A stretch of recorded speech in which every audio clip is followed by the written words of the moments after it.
Albert Speer was a German architect who was, for most of World War II, Reich Minister of Armaments and War Production for Nazi Germany.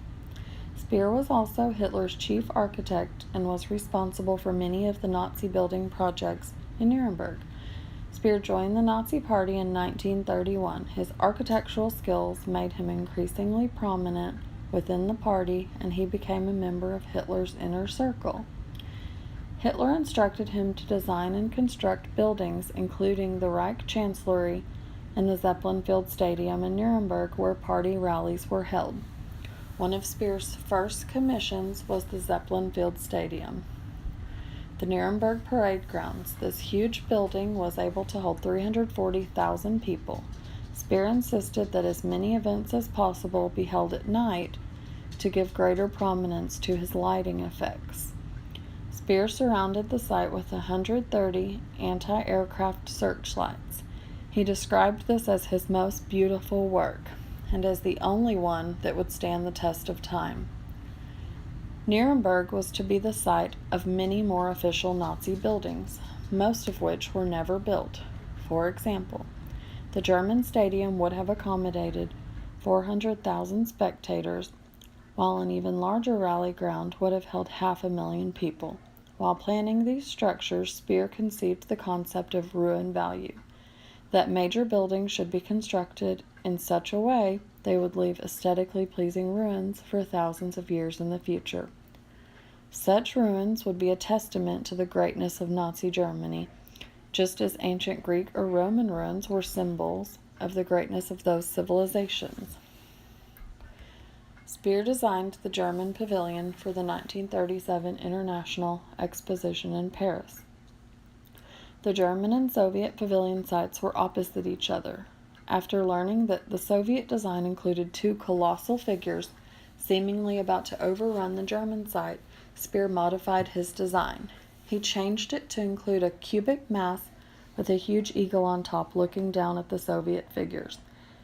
In 1937, Hitler appointed Speer as General Building Inspector for the Reich capital with the rank of Under-Secretary of State in the Reich government. All the while, plans to build a new Reich Chancellery had been underway since 1934.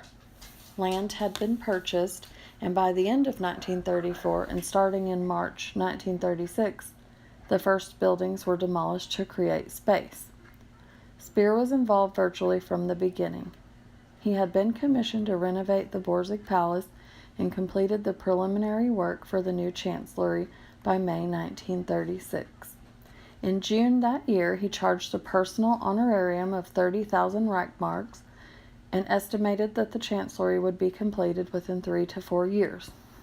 Detailed plans were completed in July 1937, and the first shell of the new Chancellery was completed on January 1, 1938. On January 27, 1938, Speer received powers from Hitler to finish the new Chancellery. Yet for propaganda reasons, to prove the vigor and organizational skills of National Socialism, Hitler claimed during the topping out ceremony on August 2nd that he had ordered Speer to build the new Chancellery just that year.